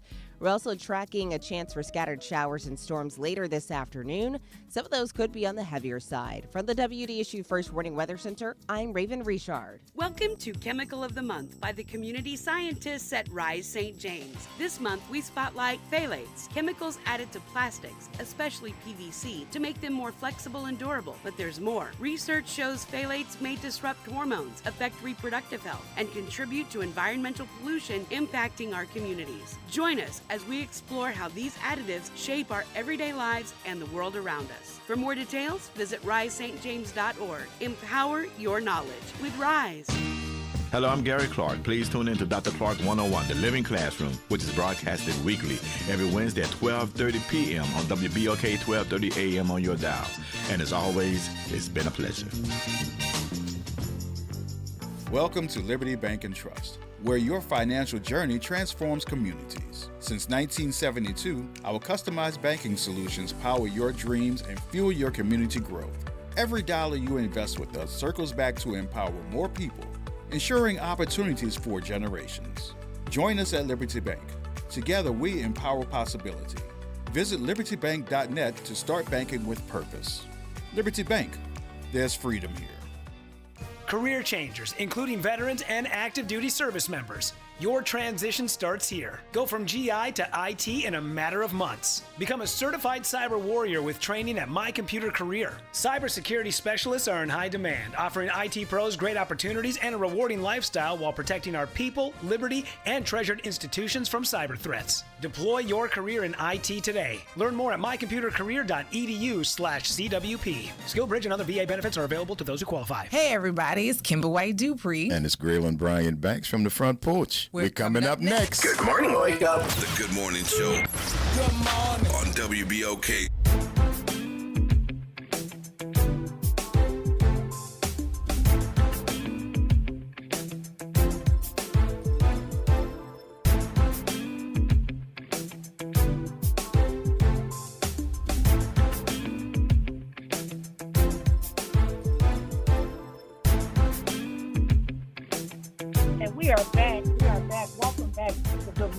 I am your host, Dr. Ashanta Wyatt. Shout out to my super producer, Myra Sanders, and my co-host, V. Will Sutton. Hey, Will.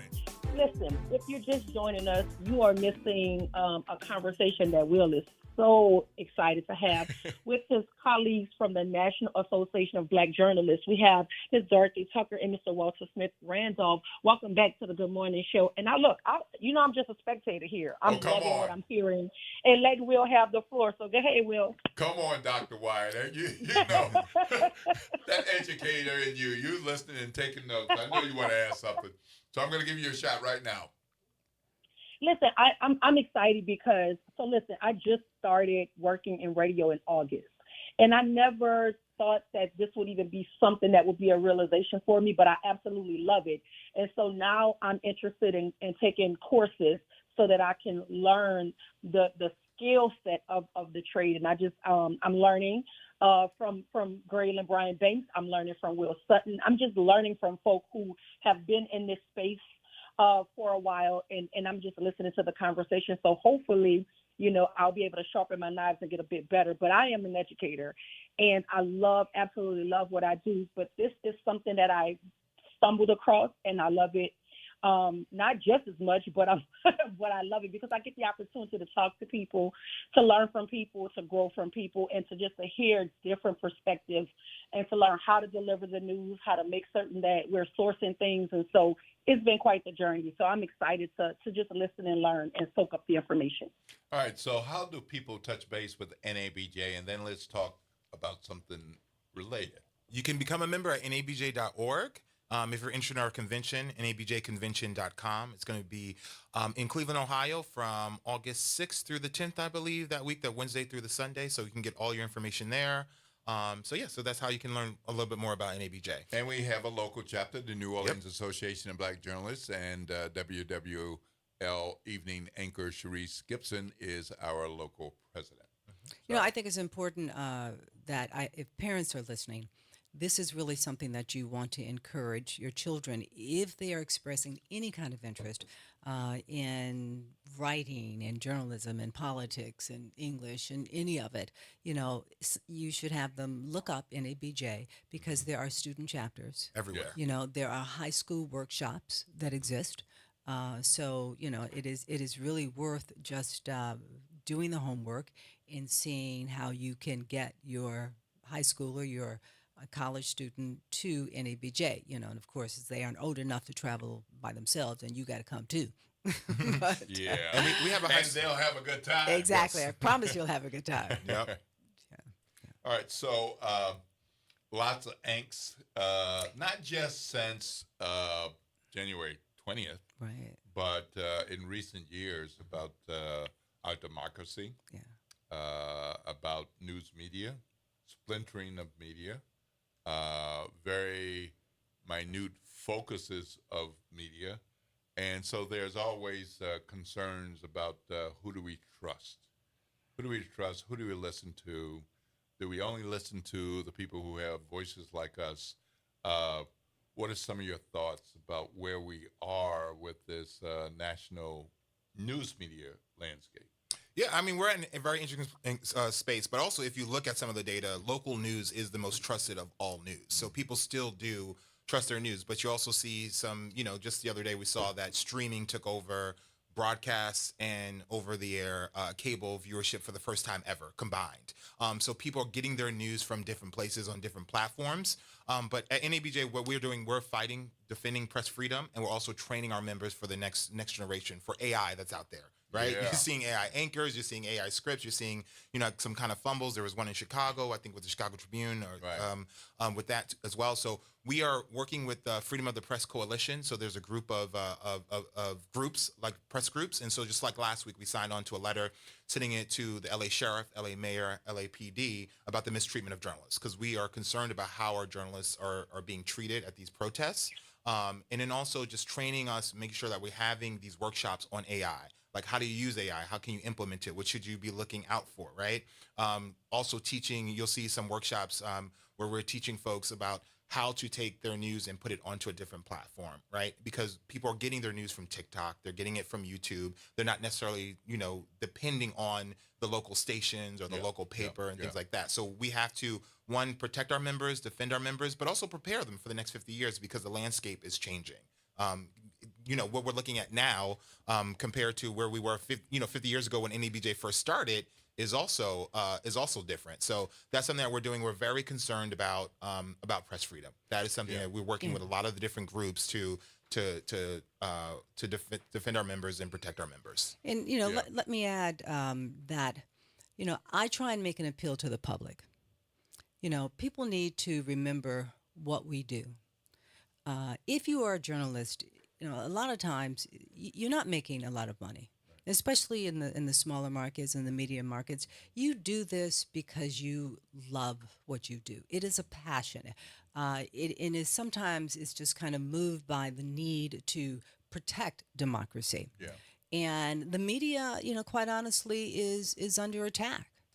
You know, if you look at the lawsuits that are being lodged against the AP and the New York Times and CBS and ABC News, you know, all of that, you know, accusing those major outlets and even the smaller ones. You know, there have been newspapers in Mississippi, in Louisiana, that have been sued because the politician didn't like what they said, didn't like a story that they exposed, and so it seems to be in some way there are those who are out there to destroy the media and reduce our power because they don't like what's being said. And that's very difficult, So what happens is that you end up silencing the voices of reporters, because if there's a story that I see that I know there's some wrongdoing, I know that we should investigate this, but there's a fear that a politician is going to come out and sue the newspaper, your boss isn't going to let you do that story. If you're working for a black newspaper, and I know of some that have, had this situation where they look the other way or they just sit on it, they bury it, even though they don't want to because they don't have the money to fight the lawsuit if it comes up. Now, what we also are doing at NABJ, and, this is something that, Walter has looked at, is forming a relationship with those attorneys who are out there willing to represent the newspapers, especially the black newspapers, pro bono, to help them fight those lawsuits. That is very important. We need the black press. We need to see black journalists in the majority papers as well.